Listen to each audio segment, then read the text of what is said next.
E olha, eu começo esse bloco destacando as informações da soja lá nos Estados Unidos. Hoje o Departamento de Agricultura dos Estados Unidos já confirmou novas vendas de soja para a China. 123 mil toneladas da oleaginosa foram comercializadas. Além disso, nós vimos um movimento, principalmente por conta do que foi apresentado na última segunda-feira em relação ao relatório de acompanhamento de lavouras, que mostra um bom desempenho nas lavouras norte-americanas. Entretanto, o principal fundamento nos Estados Unidos continuam sendo, quando se fala de soja, o risco que se pode ter da soja cultivada, ainda faltam 35%, pelo menos faltavam até o último domingo, e principalmente a América do Sul, que continua dando muita pressão negativa sobre o que pode acontecer com a soja por lá. Essa pressão negativa é de uma redução na produção da Argentina, e essa redução influencia positivamente os preços da soja nos Estados Unidos, na Bolsa de Chicago. Vamos saber como é que vem as posições negociadas por lá agora.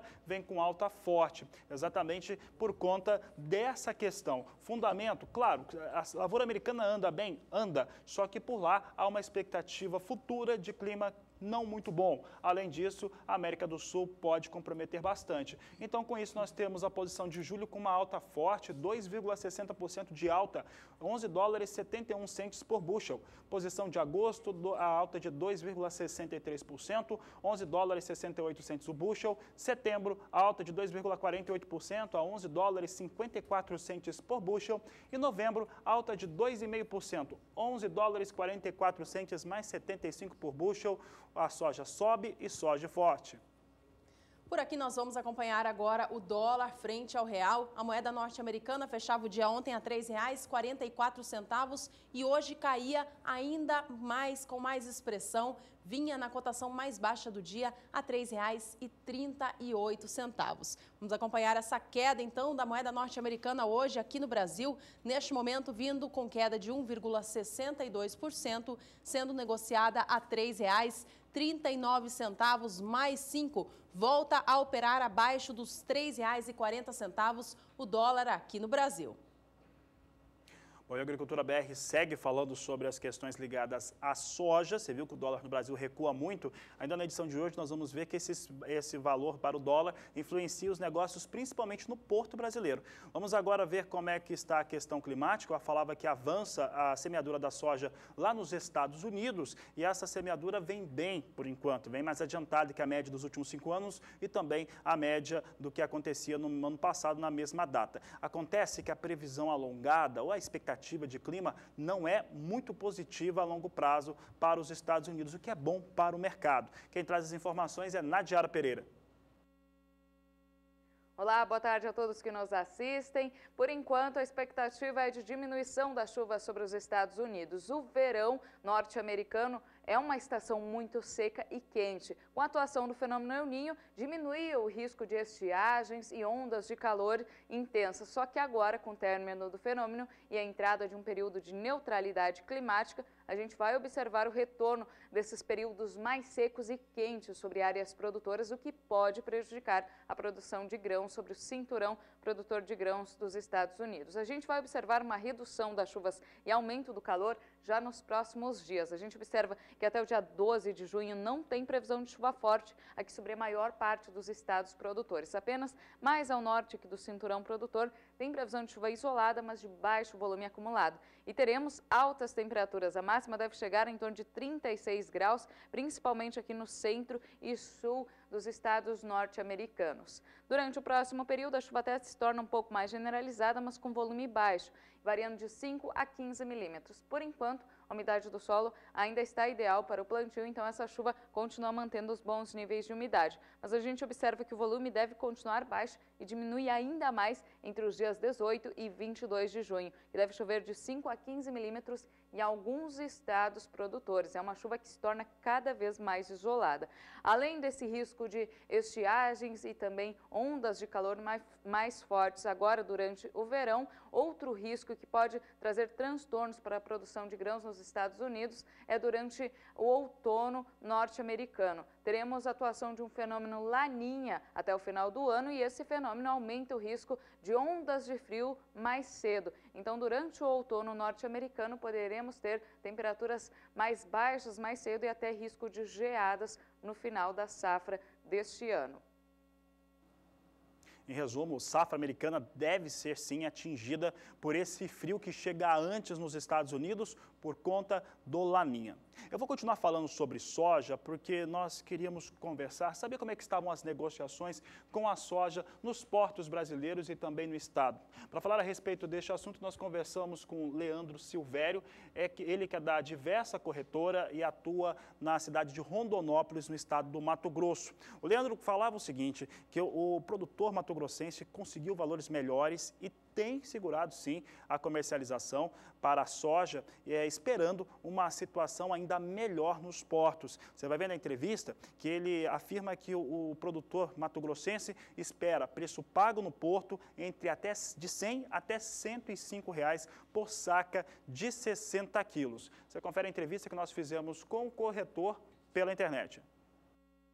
Pelo Mato Grosso, localizar numa região distante de portos, até por uma possível importação de grãos no segundo semestre, esse grão fica difícil chegar até as indústrias da nossa região. Então, eu acredito que nós, no segundo semestre, tenhamos ainda preços acima do que está acontecendo nesse momento. Que os preços que saíram ontem aqui na região foi a níveis de R$90. Exatamente. A indústria não está comprada. Então, nós vamos ter situações que vai ser necessidade do mercado interno. Então, o produtor acredita que pela essa compra que a indústria vai necessitar, eles vão conseguir preços melhores, chegando até, alguns falam em R$110. Mas hoje já tem produtor pedindo R$100 para receber no final do ano. E a indústria chega no nível de 95, 96 para pagar em dezembro. A produção do Mato Grosso é 27 milhões. 15% vai dar aí 4 milhões de toneladas. Então, esse número de 4 a 5 milhões é o que tem hoje para ser comercializado.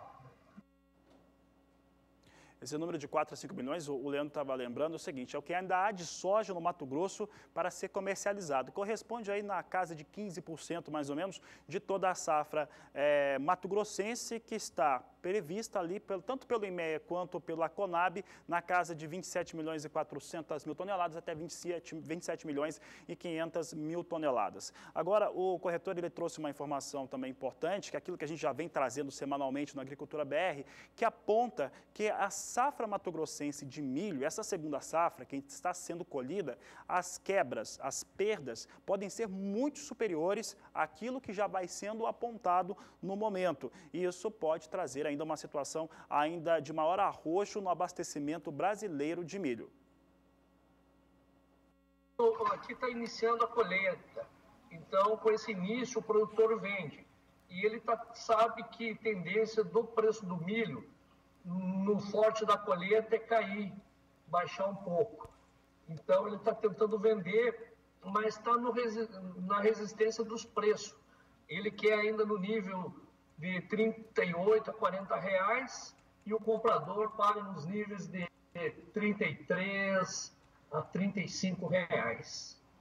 A oferta tem, mas o comprador não está conseguindo comprar os níveis que o produtor deseja. O produtor também acredita que vai acontecer uma quebra grande no Mato Grosso, com a nossa situação do clima, que é de conhecimento de todos. Então, o sul também foi atingido, de alguma forma, pela seca. Então, deve baixar bem a produtividade da nossa região. E com isso, eles acreditam também que outubro, novembro, dezembro, eles acreditam que o milho, o produtor espera vender nos níveis de 45 a 50 reais.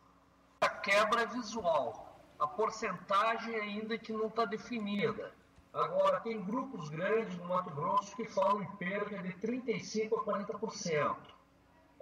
Grandes produtores.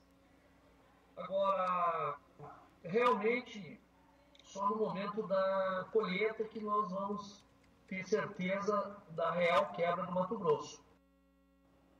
A cada semana que passa, os relatórios do IMEA vão apresentando uma situação de quebra maior no Mato Grosso, é o que nós estamos observando nas últimas semanas. Você acompanha semanalmente aqui as informações de acompanhamento de lavouras em Mato Grosso e ainda hoje você vai ver essa relação de preço de milho mais elevado com a pecuária brasileira. Nós vamos agora para um rápido intervalo. Veja no próximo bloco mais informações sobre a citricultura aqui no Brasil.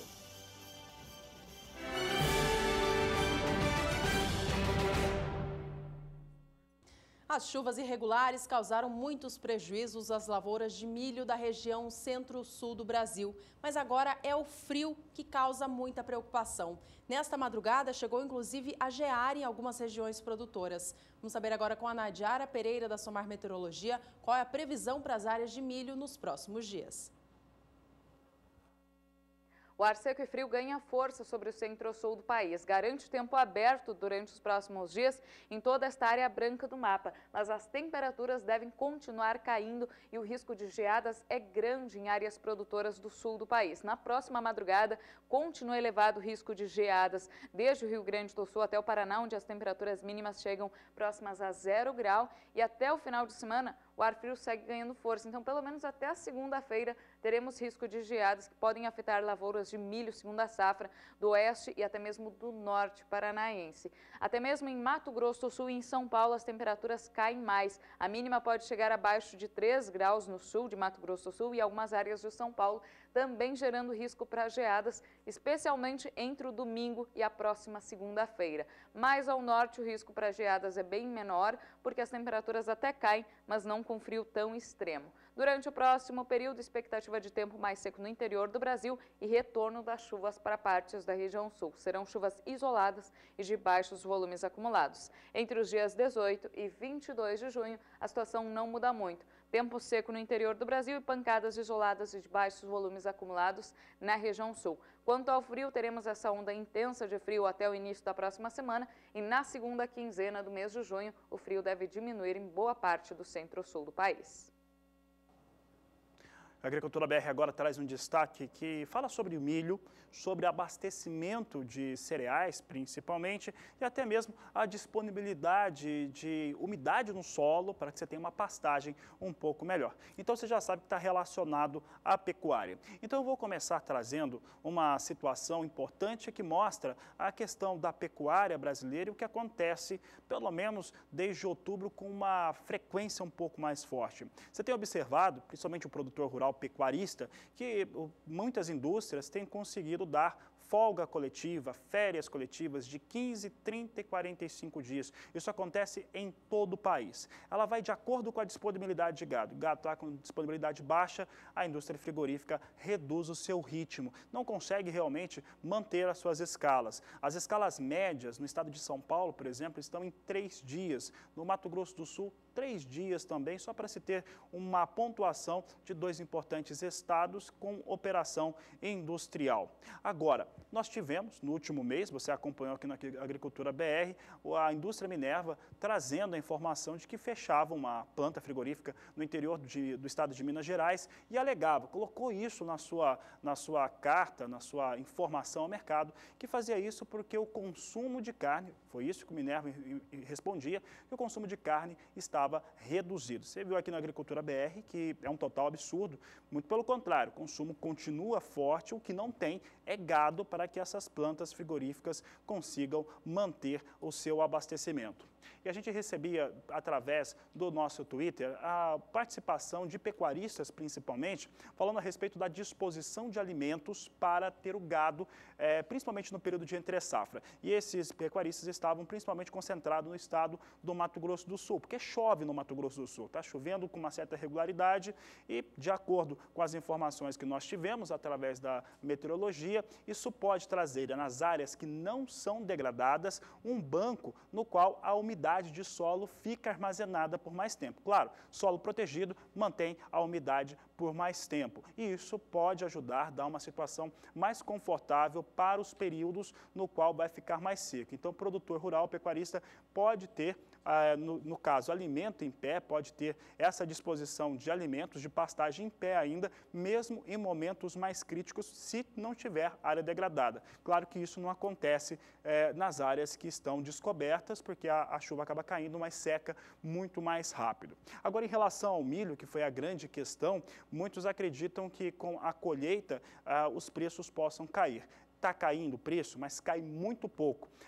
Agora mesmo, você estava vendo antes do intervalo comercial a informação de um corretor do estado do Mato Grosso, mas serve também como referência a respeito da resistência do agricultor em relação à sua venda de milho. Ele sabe que esse milho, apesar de ter uma redução no preço agora com a colheita andando no Mato Grosso do Sul e até mesmo em Goiás, esse valor não cai muito. Os valores agora para esse período de colheita, período de safra do milho, segundo a safra, eles serão históricos. Isso é uma situação que já era vista já desde o começo do ano, quando os valores começaram a disparar. Então, mesmo com uma disposição de colheita, os preços são históricos. É importante lembrar que em Mato Grosso do Sul, houveram quebras relevantes. Em Goiás, a quebra foi fortíssima. Daqui a pouco você vai ver o presidente da ProSoja falando numa quebra estadual próxima a 50% da sua safra. Então, isso mostra como que a situação está bastante difícil em relação à sua produção.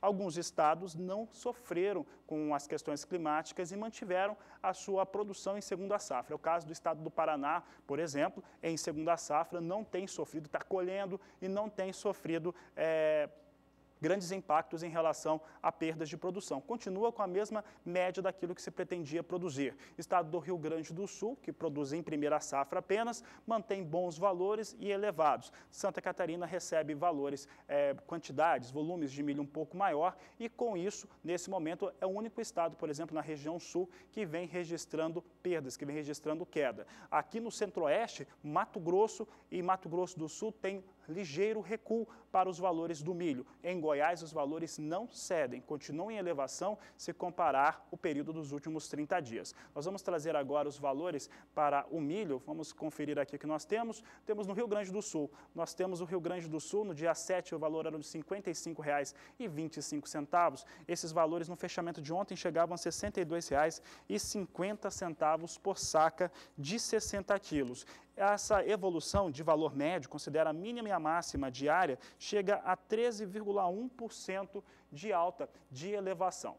Nós vamos ver agora o estado do Paraná, também registra alta, e essa alta no estado do Paraná sai de R$ 53,50 e vai fechar o dia de ontem a R$ 55,50. É uma alta de 3,7%, vamos resgatando números aqui no sul do país. Santa Catarina, como eu disse, é o único que tem alguma queda registrada. Santa Catarina vem registrando perdas, mas uma perda pequena, mesmo importando mais milho, uma quantidade um pouco maior, tentando manter o seu complexo carnes, principalmente para suíno e frango, evidentemente abastecido, há uma redução na ordem de 2%. Você vê que os valores no dia 7 de maio eram de R$ 54,75 a saca de 60 quilos, valor médio no dia 7 de junho, portanto, nesta última terça-feira, R$ 53,50, queda de 2,2% para os valores do milho no estado de Santa Catarina. Então, eu lembro ao produtor rural, principalmente o pecuarista, que os valores, ainda que apresentem algumas quedas em alguns estados, isso se deve, em Santa Catarina, um caso especial, por conta daquilo que acontece em relação à entrada de milho de outros estados, principalmente do Paraná, e no Mato Grosso e no Mato Grosso do Sul é por conta do andamento da colheita, mas cai muito pouco. E caindo muito pouco, isso influencia nos valores também da pecuária brasileira, que seguem firmes. Os valores da pecuária brasileira seguem bastante firmes, a demanda por carne bovina continua extremamente aquecida e nós vamos saber agora como que o mercado está interpretando o que acontece com as principais indústrias frigoríficas, aquelas que têm capital aberto na Bolsa de São Paulo, que você confere agora no Agricultura BR, quadro Agroações começando, e nós trazemos os destaques da JBS S3, JBS S3 que anunciou no último mês uma ação que vai ter no mercado, dividindo a administração internacional e brasileira. Isso trouxe os valores da JBS para cima no último mês, deu um salto. Hoje vai subindo bem as ações da JBS, com alta de 2,11%, negociada a R$ 10,62 cada ação. Portanto, valores em alta para a JBS S3, é o que nós acompanhamos agora no Agricultura BR, é a maior indústria frigorífica do Brasil e também do mundo. Vamos trazer o outro destaque agora, vamos mudar a empresa frigorífica aqui que nós temos em destaque. Se o pessoal lá em São Paulo puder trazer para a gente, vamos mudar agora, vamos mostrar também o que acontece com as ações do Minerva e também do Marfrig, negociadas na Bolsa de São Paulo. Eu lembro que o Minerva teve uma forte queda no último mês, logo após que anunciou aquele fechamento no interior do estado de Minas Gerais. Isso impactou nos valores negociados das ações na Bolsa de São Paulo, e o Marfrig teve um andamento um pouco mais seguro nos últimos períodos, é o que nós observamos nas ações negociadas na Bolsa de São Paulo.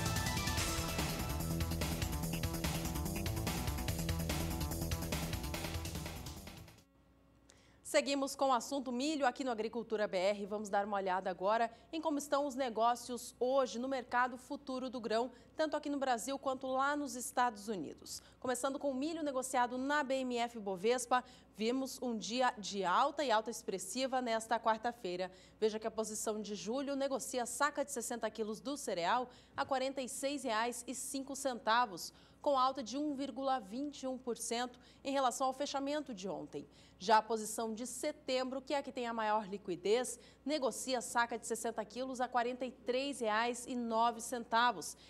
Esta posição sobe mais de 1,5% agora. O milho para entrega em novembro vem a R$ 43,90, com alta de 1,11%, e o negociado para entrega em janeiro sobe 1,12%, com negócios agora a R$ 45,10 pela saca de 60 quilos. Bom, vamos agora saber do milho negociado na Bolsa de Chicago. Veja comigo agora como estão os negócios desta quarta. Milho opera em alta expressiva também para o cenário internacional do grão. Veja que julho opera com alta de 1,75% agora, sobe com bastante expressão e negocia o bushel do cereal a $4,35 mais 25. A posição de setembro vem a $4,39 por bushel, com alta que chega a quase 2%. O milho para entrega em dezembro sobe 1,90% neste momento. Já chegou hoje na cotação máxima a $4,44 por bushel. Agora vem um pouco abaixo disso a $4,41 mais 75. E a posição de março vem a $4,46 mais 25, alta também bem expressiva hoje para o milho em Chicago, para essa posição 1,70%. Bom, você acompanha agora as cotações do milho no mercado físico nacional.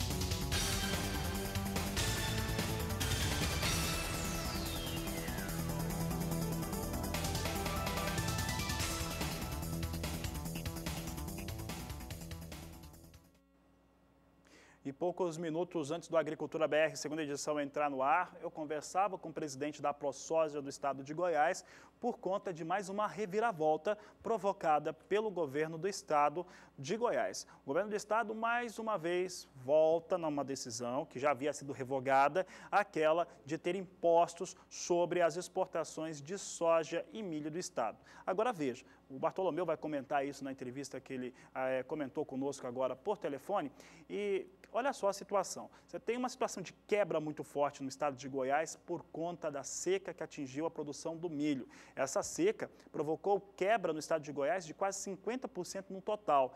Tem regiões no estado de Goiás que perderam tudo, perderam toda a sua produção de milho. E o que acontece? Há ainda alguma coisa de soja para ser comercializada. O produtor, ele tenta compensar também um pouco daquilo que ele perdeu em relação às expectativas com a sua safra de milho, ainda na comercialização dessa soja, naturalmente é uma soja que será exportada. Evidentemente, há muita pressão também da indústria que age no país, até por conta de compras. Nós tivemos até um relatório apresentado pela Biov no final da última semana que mostra uma expectativa que eles acreditam que as exportações serão menores do que aquilo que todo mundo está apontando. Porque precisa ter um pouco mais de soja no Brasil para garantir o esmagamento desses produtos. Com isso, alguns estados vão colocando. Goiás, mais uma vez, declara imposto sobre a exportação de soja e de milho. E o Bartolomeu, que neste momento estava indo para o Distrito Federal, para Brasília, para uma reunião com a Frente Parlamentar, comentou essa decisão do governo do estado. Infelizmente, isso é uma política que tem que ser feita anterior. É uma política de abastecimento, uma política de planejamento. Exemplo, as nossas agroindústrias que processam o produto devem entrar no mercado mais cedo, preparando os seus estoques, fazendo os seus estoques, comprando esse produto para que não chegue nesse momento que houve esse desequilíbrio da seca, onde você falou 45% de uma região, não, é 45% do estado. Nós temos regiões com 100% de perdas. Então, quem está mais problemático nesse momento é o produtor rural. Nós estamos tentando buscar uma saída para que resolvemos o problema desse produtor, da galinha dos ovos de ouro, e não a gente comer a galinha e matar e deixar só os ovos. Então, é um momento muito delicado, onde as pessoas estão querendo resolver somente o problema da agroindústria, que não soube planejar e que não tivemos uma política de abastecimento, de preços, de controle, de estoques, aonde principalmente a Conab, através do Ministério da Agricultura, poderia ter esse produto agora bem abaixo do preço, dando suporte a essas agroindústrias que são muito importantes para o estado de Goiás e para o Brasil. Então, o setor produtivo é o setor mais sacrificado nesse momento e está querendo ser o vilão. Então, a gente está mostrando isso através de informações técnicas, que esse setor, ele não pode ser tributado, ele não pode ser interferência. Nós temos que, sim, fazer políticas a longo prazo de abastecimento, de controle de estoque, principalmente para as agroindústrias instaladas no centro do Brasil. Seu Bartolomeu Braz, ele é o presidente da ProSoja do estado de Goiás. Para entender o que acontece com o estado de Goiás, a situação vai ficando mais ou menos assim, por isso tem essa decisão do governo que acaba deixando descoberto a produção rural, que é a força do estado goiano, força econômica do estado goiano. Primeiro fator, o estado de Goiás precisa segurar milho dentro do seu território. Teve uma quebra muito forte, a gente falou disso, Bartolomeu citava. Então, para garantir o abastecimento às cadeias produtivas de carnes, carne de frango, carne suína, principalmente, aumentam as exportações para evitar que esse milho saia do estado. Situação muito próxima acontece em relação à soja. Como tem esmagadoras no estado, aumenta o imposto para fazer com que essa soja também fique no estado. Quem paga por isso é o produtor rural, que perde também, evidentemente, competitividade no preço para o produto pago no próprio estado de Goiás. Esse imposto é sobre as exportações. Como você viu, a expectativa dos representantes da produção de Goiás é que se tenha uma reviravolta, uma nova reviravolta em relação a esse imposto. Daqui a pouco eles vão estar reunidos na Frente Parlamentar Agropecuária, com deputados, com representantes. Nossa equipe de reportagem está lá acompanhando toda essa conversa. Ele estava chegando em Brasília quando falou conosco por telefone, minutos antes do Agricultura BR entrar no ar. Eu mudo de assunto, saio do milho e da soja lá no estado de Goiás para falar sobre café. E café internacional, então a referência de Nova York para a libra-peso. Café que segue com alta porque ninguém colhe café no país. No Brasil, colheita do café arábica está muito difícil por conta das chuvas, o que impede a colheita e impossibilita secagem de grãos. Então você acompanha comigo o que acontece por lá. Olha a alta, olha como que a mão dos investidores americanos, né, e também estrangeiros, principalmente alemães, eles conseguiram agora perder a mão, eles estavam segurando o café até 1,40, passa de 1,40, estourou o teto que eles estavam administrando. Posição de julho ganha hoje 4,34%, $1,37 mais 95 por libra peso. Setembro, alta de 4,28%, $1,39 mais 90 a libra peso. Dezembro, alta de 4,23% a $1,42 mais 60 por libra peso. E março do próximo ano, posição negociada com alta de 4,19% a $1,45 mais 20 a libra peso, e elevações fortes, porque no Brasil não sai café. Se essa chuva continua dessa maneira, já tem muita gente falando em perder qualidade, queda de qualidade nos grãos que vão sendo colhidos. Ora, se Nova York dispara com café arábica, a situação deve ser muito diferente em São Paulo. Temos São Paulo subindo da mesma maneira e você vê como dispara o número de contratos. É porque está interessante nesse momento fazer negócios na BMF com o café. Isso não é uma situação comum. Você observa que a posição de setembro tem 4.040 contratos negociados a $164,95 por saca de 60 quilos. A alta é de 4,87%. Abriu os negócios hoje a $157,30. Subiu muito a posição de setembro. Dezembro a $170 a saca, com alta de 4,55%. Março, $172 a saca de 60 quilos, alta de 3,33% e elevação de 3,62% para setembro do ano que vem a $175,95 por saca de 60 quilos. Temos hoje, Juliana, café arábica subindo e subindo muito forte nos Estados Unidos e no Brasil também.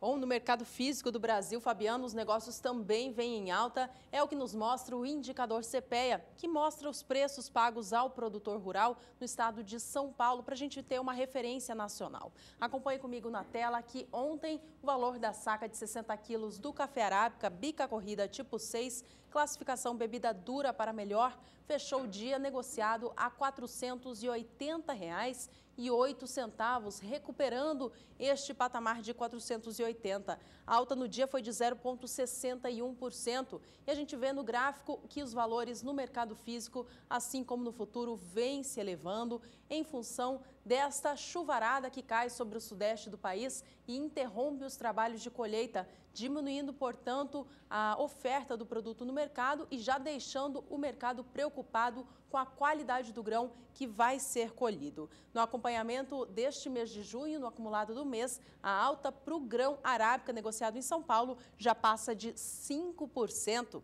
Vamos agora acompanhar as cotações no estado de Minas Gerais. Veja.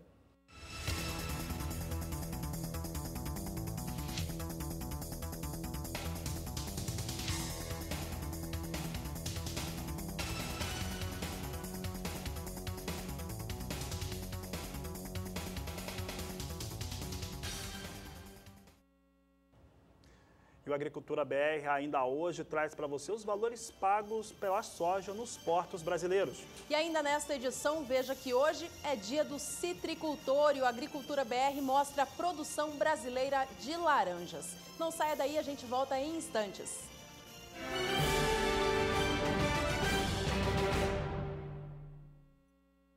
Hoje, 8 de junho, é dia do citricultor e o Agricultura BR destaca, portanto, a produção de laranjas no Brasil, a maior fruta cultivada no país. O Brasil é o maior produtor mundial da laranja. Na safra 15-16, colheu mais de 300 milhões de caixas da fruta.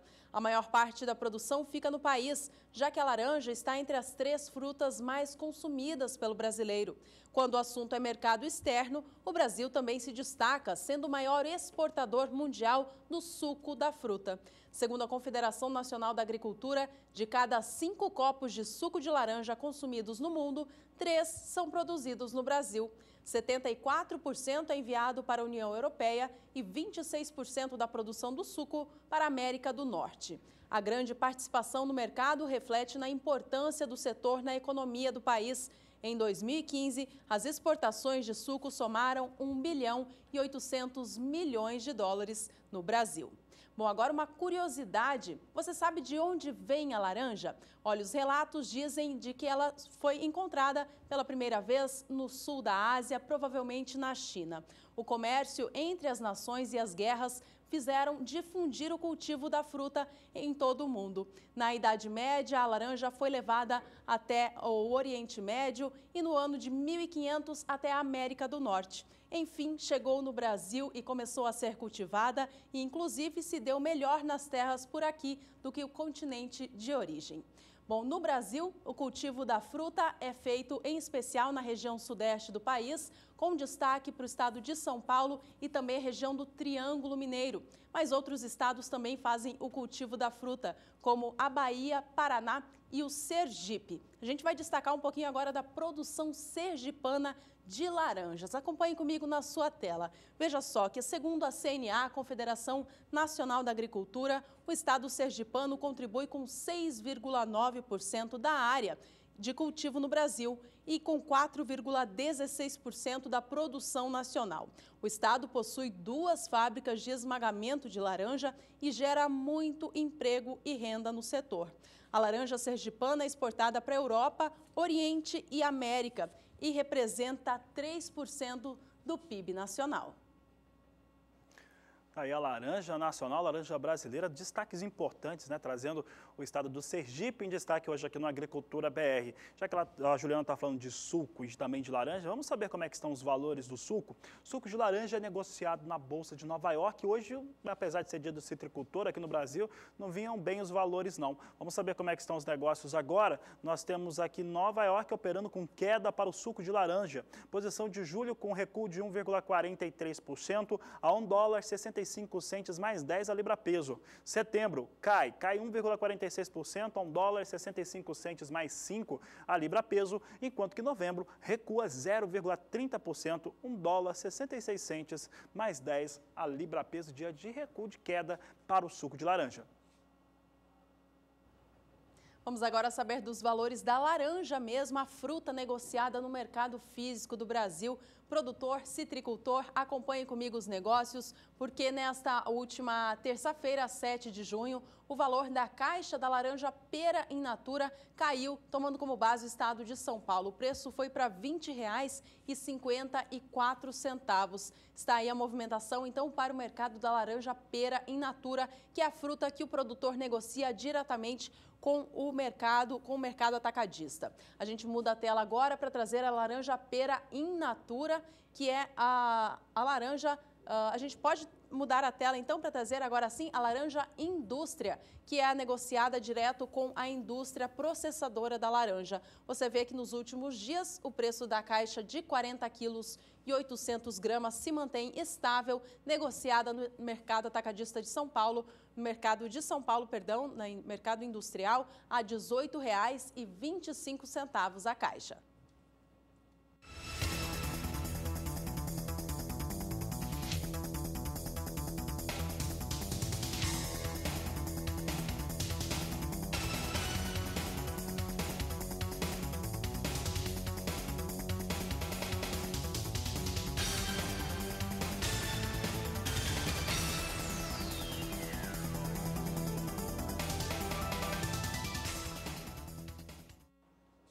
A Agricultura BR agora muda de cultura, vamos falar agora a respeito do trigo, que tem ganho uma grande motivação em Chicago dos seus negócios no mercado futuro. Trigo tem acompanhado o ritmo do complexo soja e também o milho, que vem ganhando um pouco mais de força, um pouco mais de peso e vinha subindo nos últimos pregões. Vamos saber como é que vem os negócios agora. É o que nós temos aqui ao vivo, trigo também subindo e subindo forte. Posição de julho sobe 1,96%, negócios a $5,19 19 centes por bushel. Setembro, negócios com alta de 1,87%, 5 dólares 29 centes o bushel. Dezembro, com elevação de 1,62%, 5 dólares 46 centes mais 75 por bushel, alta de 1,62%, enquanto que março do próximo ano tem negócios em elevação de 2,02% a 5 dólares 67 centes mais 25 por bushel. O trigo sobe bem, sobe forte também na Bolsa de Chicago por mais um dia. Vamos saber agora dos negócios com cereal no mercado físico do Brasil, que vem apontando altas expressivas nos últimos períodos. No estado gaúcho, o valor da tonelada ontem chegou a cair, mas na segunda-feira chegou a registrar uma baixa, mas ontem recuperou totalmente essa perda registrada e voltou a arrumar para cima. Vamos acompanhar os negócios, então. Veja que ontem a tonelada do trigo no estado gaúcho chegou à marca dos R$ 823,41. Esta cotação é feita pelo CPEA e é do trigo brando negociado no estado do Rio Grande do Sul. Você vê na tela essa alta expressiva apontada ontem, dia 7 de junho, em relação ao dia anterior, dia 6, quando havia registrado uma baixa. No acumulado destes primeiros dias do mês de junho, o valor do trigo no estado gaúcho já subiu 5,79%. Vamos agora saber do estado paranaense, que ao contrário do estado gaúcho, ontem viveu um dia de baixa. O valor da tonelada do trigo pão ou melhorador no estado do Paraná foi negociada ontem a R$ 856,71. Queda no dia foi de 1,67%, mas no acumulado do mês de junho a gente pode notar pelo gráfico que ainda assim ele registra alta, chega a 2,64% de valorização. O produtor acompanha agora as cotações por município no Paraná.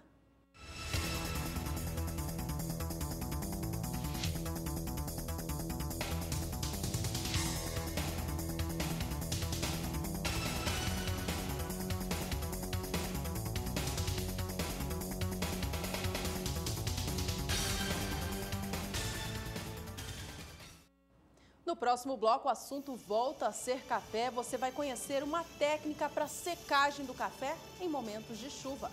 Você vai ver ainda hoje também que no estado da Bahia, as áreas irrigadas vão ser reduzidas em até 60% por conta da escassez de água. Assuntos já ainda hoje aqui na Agricultura BR.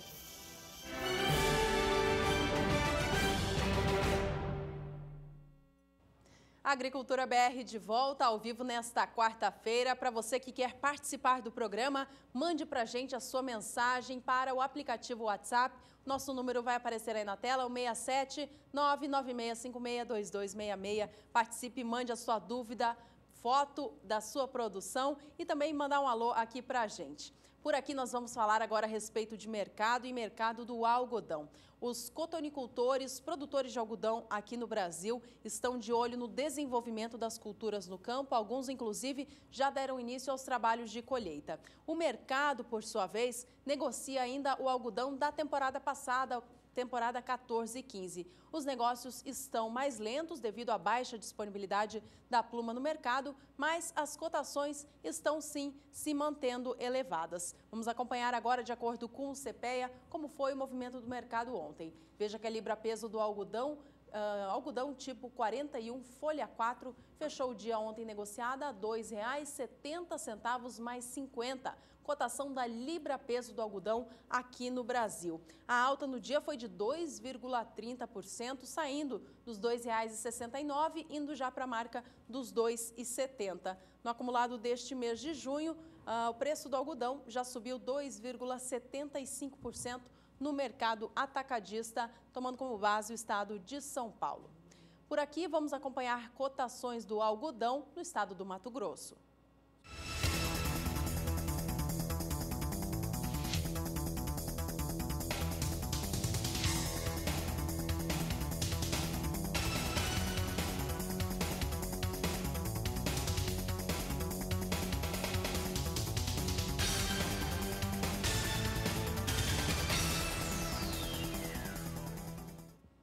Vamos Vamos falar agora a respeito do mercado do arroz aqui no Brasil. As cotações da saca de 50 quilos do grão em casca têm registrado elevação nestes últimos dias de alta para o arroz em casca, mesmo com os produtores estando disponibilizando mais produto no mercado por conta do andamento da colheita e a finalização dos trabalhos de colheita. Veja comigo que ontem o valor da saca alcançou R$ 44,85 no estado gaúcho, alta no dia de 0,36%, com o valor da saca que tinha perdido o suporte de 44, recuperando este patamar e chegando, inclusive, mais próximo ainda dos R$ 45 a saca. Olha, uma notícia importante agora para os produtores de arroz do estado gaúcho. O Ministério da Agricultura pediu ao Ministério da Fazenda, nesta terça-feira, a prorrogação das dívidas de crédito de custeio e de investimento, sobretudo para os produtores de arroz e também soja da região sul.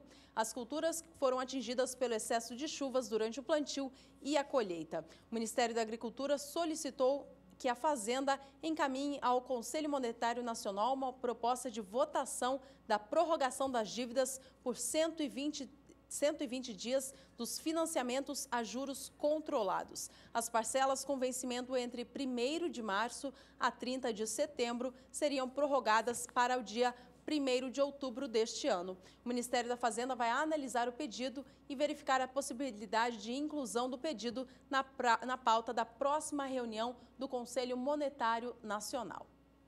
Por aqui vamos a mais cotações de mercado do arroz, agora para o grão beneficiado.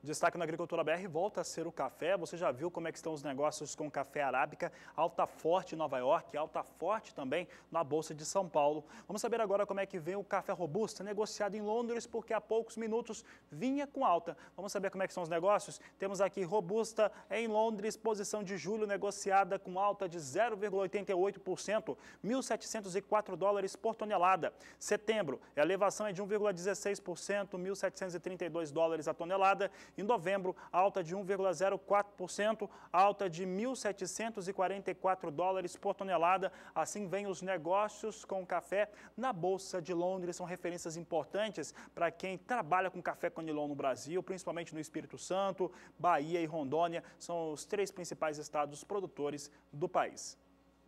Aqui no Brasil, Fabiano, os últimos dias haviam sido registrados com queda para o preço da saca do Conilon, mas ontem vimos uma recuperação acontecendo. Veja você de casa comigo no mercado, na tela, como que o mercado agora sim participou, negociou o café Conilon nesta última terça-feira. A saca de 60 quilos fechou o dia a R$ 389,31. Esta cotação que você vê em tela é para o café Conilon tipo 6, peneira 13 acima, a ser retirado na origem, ou seja, no estado do Espírito Santo. O gráfico nos mostra que os últimos dias da semana anterior, o preço do Conilon havia perdido preço, mas iniciou esta semana retomando o movimento de alta e agora recupera o patamar negociado em meados da semana passada. Por aqui é hora de mais cotações do café. Veja agora como estão os valores tanto do Arábica quanto para o Conilon no Espírito Santo, mas agora de acordo com o Centro do Comércio de Café de Vitória.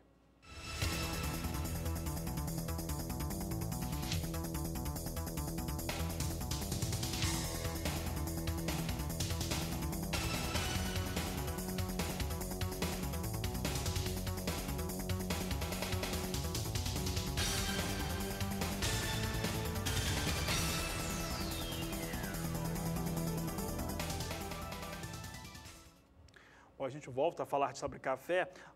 Mais cedo a gente trazia os números para o café arábica, alta em Nova York, alta também em São Paulo, e comentava sobre o porquê que sobe tanto em Nova York, altas de mais de 4,5%, é porque o Brasil não está conseguindo colher o café arábica. E não conseguindo colher esse café, a tendência é ter perdas de qualidade nas áreas de produção. Aí influencia todos os mercados. Hoje rompeu aquela marca, aquela resistência de $1,40 por libra-peso. Isso tem tudo a ver com o clima no Brasil. E para falar a respeito de como que está essa colheita e também a secagem de grãos, Nadiara Pereira está aqui conosco. Nadiara, a questão climática no Brasil para o café arábica, o principal produtor de café do mundo, é tão forte que disparam os negócios em Nova York.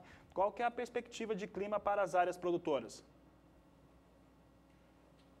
Olha, Fabiano, além das chuvas que prejudicaram o café durante esses últimos dias, outro fator que influencia bastante também nessa oscilação do preço é o frio e a tendência de aumento do frio em boa parte das áreas produtoras de café durante esses próximos dias. O ar seco ele ganha força agora sobre o centro-sul do Brasil, então aquela chuva que trouxe transtornos no início da semana para a colheita e secagem dos grãos, essa chuva já se afasta e agora o tempo fica firme em quase todas as áreas produtoras do Sudeste, principalmente aqui na divisa de São Paulo com o sul de Minas Gerais, que foram as regiões mais afetadas pelos temporais nesta semana, e também tempo seco aqui sobre o Paraná e partes do estado capixaba. No estado do Espírito Santo e partes ainda da metade norte de Minas Gerais, vai chover, só que é uma chuva muito isolada. Essa chuva ela nem atrapalha tanto as atividades do campo e também não garante umidade do solo para aquelas áreas que estão muito secas. E esse ar seco que está avançando aqui pelo centro-sul do Brasil e garante tempo mais aberto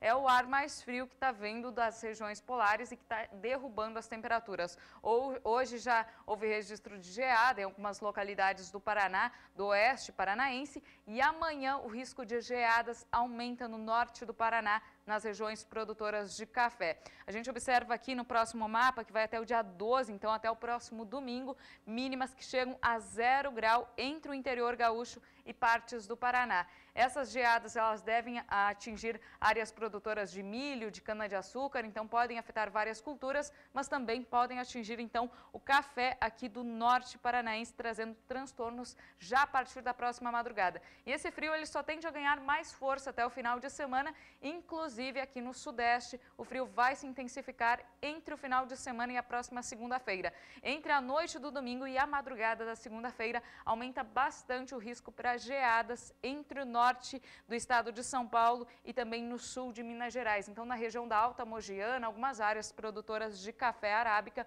há um pequeno risco para geadas na madrugada da próxima segunda-feira. É claro que a gente vai continuar monitorando, a geada é um fenômeno extremo que a gente consegue prever em curto prazo, então a gente vai continuar acompanhando até a sexta-feira para ver se esse fenômeno deve se confirmar, mas então há o risco tanto para as áreas produtoras do sul do país, o risco é maior, mas também para algumas áreas produtoras do sudeste, norte de São Paulo e também sul de Minas Gerais. Fabiano. Obrigado, Nadiara. Nadiara, então, falando o que vai acontecer, então o produtor precisa achar soluções, pelo menos para fazer a secagem do café, Juliana. Bom, e é uma solução que a gente traz para o cafeicultor que nos assiste agora aqui no Agricultura BR, Fabiano. Essa situação toda de chuva acima da média para essa época do ano prejudica muito a colheita e os trabalhos de secagem do café. Olha só, em São Sebastião do Paraíso, no sul de Minas Gerais, o pesquisador Marcelo Jordão registrou uma inovação. É um sistema prático para mudar a leira de local para facilitar a seca do café em caso de chuva. E chovendo com café no terreiro, o produtor tem que fazer essas leiras com vão livre, como você vê na imagem, para que o terreiro possa secar. E para agilizar a mudança das leiras, este rodo apresentado no vídeo facilita que o café seja dobrado da parte úmida para o vão do terreiro que já secou, agilizando o processo de seca do café, mesmo com o terreiro molhado, uma ação inteligente que faz com que você tenha atividade, você tenha o trabalho, mesmo com uma situação climática como a atual nas áreas de produção. Bom, e nós vamos para mais um rápido intervalo. No próximo bloco você vai ver que, ao contrário do que acontece no sudeste do país, falta muita chuva no oeste da Bahia e, por conta disso, os agricultores terão que reduzir em 60% a irrigação no estado. E ainda preços de soja no Brasil e também nos portos brasileiros daqui a pouco no Agricultura BR.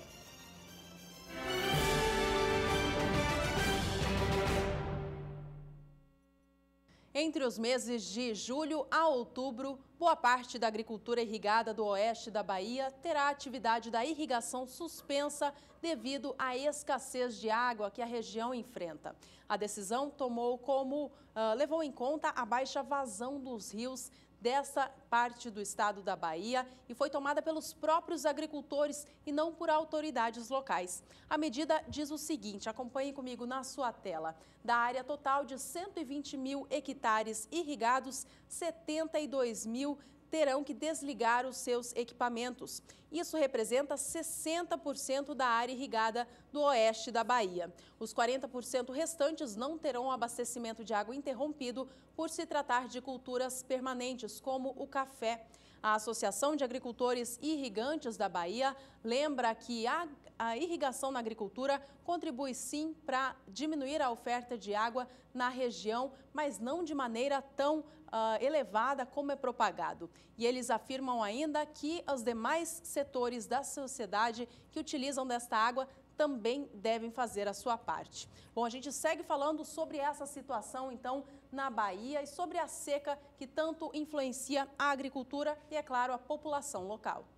A população do Nordeste com a região inteira e o estado da Bahia vem sofrendo essas consequências. A disponibilidade de água é forte no campo e afeta, inclusive, o abastecimento das cidades. Vamos saber agora com a Nadiara Pereira como é que fica a previsão climática para a Bahia e região, porque a situação por lá, isso que a Juliana acabou de destacar agora, mostra o quanto está difícil produzir na Bahia e, ultimamente, até beber água, Nadiara.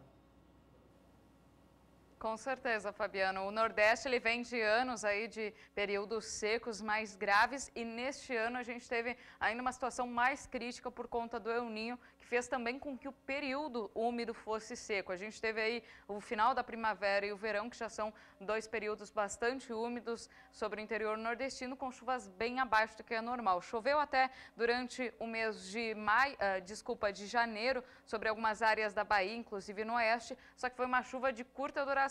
Tivemos episódios aí de transtornos com inundação, só que essa chuva ela não foi bem distribuída, ela ocorreu num curto período de tempo e depois o tempo voltou a secar, então mantendo a umidade do solo baixa no final do verão. E agora a gente entra na estação mais seca, que é o inverno, com já um grande déficit hídrico. Os reservatórios na região nordeste do país estão com um nível de 29% da capacidade, então é um nível muito abaixo do que é normal, do que é esperado no final do período chuvoso. E agora avançando então para o período seco, esse nível deve baixar ainda mais até o retorno das chuvas a partir da primavera. Por enquanto, o solo está com baixos índices de umidade, a gente observa todo o interior nordestino e principalmente o centro e oeste da Bahia, com índices de umidade abaixo de 10% e, por enquanto, não tem expectativa de chuva significativa sobre o interior da região. Nesta época do ano, é comum chover sobre a faixa leste da região por causa de eventos conhecidos como ondas de leste, que são ondas na atmosfera que deslocam instabilidades desde a costa da África até o litoral nordestino. Por isso que nesta época chove bastante aqui sobre o litoral, inclusive nestas áreas a umidade do solo está mais elevada, aqui desde o litoral da Bahia até o Rio Grande do Norte. Agora, para os próximos dias, até há previsão de algumas pancadas de chuva entre o sul e o oeste da Bahia, mas é uma chuva muito isolada. Aquelas instabilidades que estavam sobre o sudeste, que trouxeram muita chuva para o São Paulo e sul de Minas Gerais, elas avançaram, chegam até o sul da Bahia, então tem previsão para algumas pancadas de chuva. Mas é uma chuva de baixo volume acumulado que não recupera a umidade do solo e menos ainda enche reservatório. Então a situação não muda muito por causa dessa chuva. E pancadas de chuva aqui entre o norte do estado do Maranhão e também partes do Ceará. No próximo período, aí sim, a chuva fica bem concentrada aqui na faixa leste da região. Litoral da Bahia vai ter chuva forte com mais de 30 milímetros e também pancadas de chuva aqui no norte do Maranhão e no Piauí. No interior nordestino, nada muda por enquanto, tempo bastante seco e essa situação se repete pelo menos até o dia 22 de junho, já com o início aí da estação do inverno. As pancadas continuam mais intensas aqui do litoral da Bahia até o Rio Grande do Norte, com volumes de 15 até 30 milímetros e também no litoral do Maranhão. Interior nordestino vai continuar com tempo bastante seco, pelo menos aí até o início da primavera. No decorrer da primavera ocorrem alguns episódios de chuva, só que com a formação do fenômeno Laninha, a chuva ela demora um pouco mais para se regularizar. O Laninha traz o efeito oposto do El Niño, então deve trazer chuvas mais volumosas para o Nordeste. Só que ela demora um pouco mais para se regularizar. Depois do mês de novembro, aí sim a chuva se regulariza e o verão deve ter chuvas mais abrangentes e volumosas. Então, isso tudo deve ter um alívio só no final do ano de 2016 e início de 2017 sobre o interior nordestino. Fabiano. Obrigado, Nadiara Pereira. Obrigado pela participação. A Nadiara traz um alerta importante que preocupa, mas de certo modo também coloca uma pontuação para a região nordeste do país. Mas a gente já sabe que pelo menos a partir de novembro, final do ano, começa a ter regularidade nessas chuvas e traz algum alívio para toda a região. Vamos mudar um pouquinho de assunto, falar agora sobre o setor sucroalcooleiro do país. O consumo de etanol hidratado cresceu em Minas Gerais, mas de acordo com a Associação das Indústrias de Etanol do Estado, o consumo ainda está abaixo do potencial. Quem fala a respeito do assunto é Érica Machado. Basta o preço na bomba cair para o consumo de etanol hidratado voltar a crescer em Minas Gerais. Conforme os dados da Agência Nacional de Petróleo, Gás Natural e Biocombustíveis, ANP, no estado, o consumo de etanol hidratado somou 100 milhões e 900 mil litros, alta de 12% em abril frente a março, quando foram negociados nos postos de combustíveis cerca de 89 milhões e 700 mil litros. No acumulado dos primeiros 4 meses do ano, o consumo somou 399 milhões e 500 mil litros de etanol hidratado, queda de apenas 1,95% frente a igual período do ano passado. A retração deve ser superada ao longo dos próximos meses. Minas Gerais, por exemplo, houve uma redução do ICMS de 19% para 14%. Isso contribui muito para o aumento do consumo, né? Em contrapartida, a gasolina comum saiu da casa dos 27% para 29%. Com esse aumento de consumo, direcionar a produção mais para o etanol. Então, essa produção que nós falávamos agora há pouco, na casa aí de 4,3%, pensando no etanol, foi para 1,8% aproximadamente, produzindo etanol anidro, que é para cosmético, para o setor industrial de forma geral, e 6,4% para o álcool anidro, que é o álcool que nós encontramos nos postos de gasolinas. Mesmo com essa alta mensal, no comparativo com o mesmo período do ano passado, o consumo de etanol hidratado é 28,5% menor, principalmente por causa dos preços. No final de abril, o preço médio praticado nos postos de combustíveis de Minas Gerais foi de R$ 2,65 por litro, valor que no dia 21 de maio já havia recuado para R$ 2,48, queda de 6,4%. Segundo o especialista, a tendência é de estabilidade no preço. Esse incentivo governamental já contribuiu um pouco para que aumentasse esse consumo, né? E a tendência do preço do produto para o consumidor final é de estabilidade. Pode ser que ocorra altas ou baixas aí, porém não tão significativas. O próprio petróleo controla um pouco o mercado do etanol, mas a tendência é de estabilidade nos próximos meses. Érica Machado para o SBA. O Agricultura BR traz agora os destaques das exportações brasileiras de soja. Números que nós atualizamos com regularidade aqui no programa para que você entenda o que acontece com os embarques brasileiros, principalmente para o nosso principal cliente, a China. E a China é o maior comprador, não tenha dúvida disso. Nós tivemos no mês de maio pouco mais de 9 milhões e 400 mil toneladas de soja sendo embarcadas, número inferior ao que acontecia em abril, mas um número que historicamente para o mês de maio extremamente elevado. Vamos agora mostrar o acompanhamento para o primeiro quadrimestre, a participação chinesa nas compras de soja do Brasil, que a Agricultura BR mostra agora. Nós temos aqui o primeiro quadrimestre, que totalizou 20 milhões e 890 mil toneladas, para a China 16 milhões e 500 mil toneladas. Esse aqui é o volume dos 4 primeiros meses do ano. Esse volume é interessante na sua análise, porque ele vem para 72% a participação da China na compra, na aquisição de soja do Brasil. Quer saber como é que ficou maio? Aí no acumulado de janeiro até maio deste ano, a participação chinesa, ela não permanece da mesma maneira, ela fica ainda maior em relação aos embarques nacionais. Vem para 73,42% a participação chinesa na aquisição de soja do Brasil.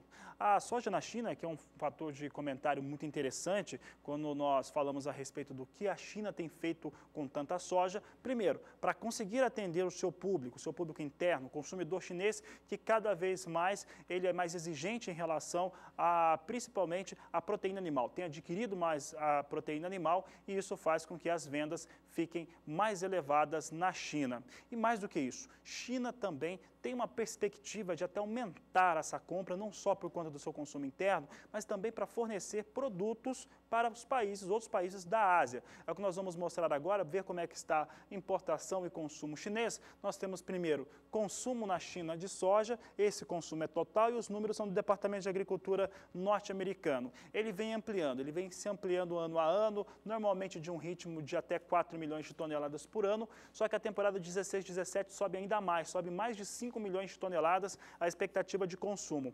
A 15-16 teve um consumo total de 95 milhões 250 mil toneladas, enquanto que a 16-17 a previsão é de 100 milhões 790 mil toneladas de soja. Esse consumo na China, esse daqui é o que nós dizemos que pode ser ampliado. Esse é um comentário que se faz principalmente com quem está na China. Aliás, em breve nós vamos trazer uma entrevista da Adida Agrícola do Brasil na China, Andrea Bertolini, que vai falar um pouco a respeito da China em relação ao consumo de soja e também a utilização do produto naquele país. Expectativas é de que esse número aqui, 100 milhões 790 mil toneladas de consumo na China, seja ainda maior nos próximos anos e talvez na própria temporada 16-17, o que faz com que a importação também tenha que subir. Vamos ao próximo gráfico então. Você tem aqui os destaques da importação chinesa, ela vai sendo ampliada ano a ano, ano safra na China realmente vem trazendo a soja para cima. Temporada 12-13 contou com importação de 59 milhões 870 mil toneladas, 13-14, 70 milhões 360 mil toneladas, 14-15, 78 milhões 350 mil, 15-16, 83 milhões de toneladas, 16-17 sobe para 87 milhões de toneladas a importação chinesa de soja, números que podem ser maiores na temporada 16-17 por fatores na China, consumo bastante elevado e também os países vizinhos à China. É um mercado que a China tem tratado com outros olhos nos últimos meses e isso pode mudar bastante o cenário com maior importação de soja.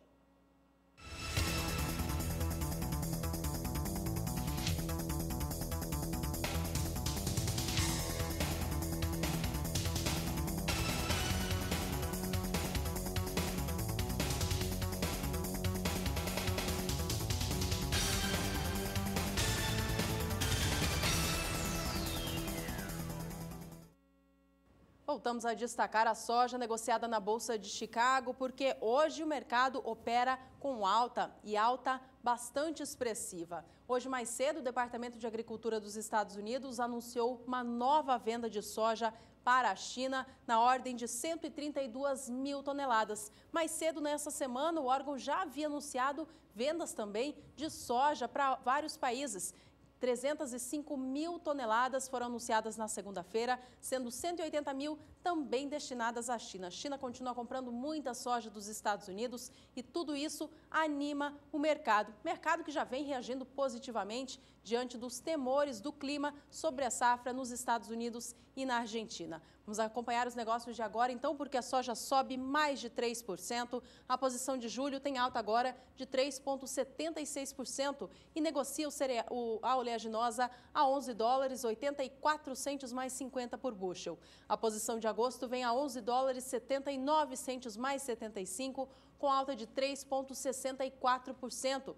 A posição de setembro e novembro também sobem próximas a 3,5%. A de setembro negocia soja a $11,65 mais 75 por bushel e a de novembro $11,55 por bushel, dia de muita elevação para a soja negociada lá em Chicago. Vamos agora ao dólar aqui no Brasil, que ao contrário da soja, ele cai e cai muito nesta quarta-feira. Hoje mais cedo, na posição mais baixa do dia, cotação mais baixa, moeda americana chegava a R$ 3,38. Vamos dar uma olhadinha nos negócios de agora então. E ela cai e cai ainda mais. A moeda norte-americana aqui no Brasil queda agora de 2,17%. Dólar comercial vem negociado agora no país, abaixo dos R$ 3,40, bem abaixo, aliás, neste momento a R$ 3,37, mais 6. Por aqui você acompanha agora as cotações da soja hoje em todo o Brasil.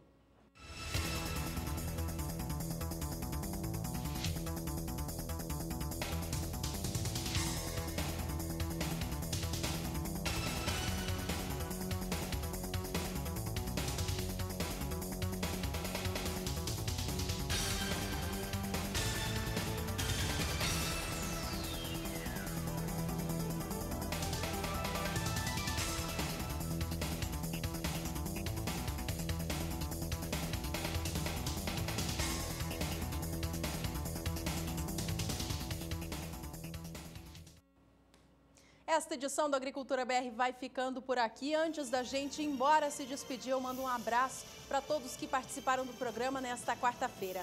Um abraço ao João Deon de Medeiros, Minas Gerais, Davi de Dourados, em Mato Grosso do Sul, ao Danilo de Sacramento, também no estado mineiro, e ao João José de Euclides da Cunha, na Bahia. Muito obrigada pela companhia de vocês e pela mensagem que mandaram aqui pelo WhatsApp. Bom, essa edição, então, está assim chegando ao fim. Obrigada a todos que estiveram conosco ao longo desta edição, na quarta-feira, e a gente se vê na próxima. Este é o Agricultura BR. A inteligência e a transparência do agronegócio sempre com você. A todos uma ótima tarde e até mais.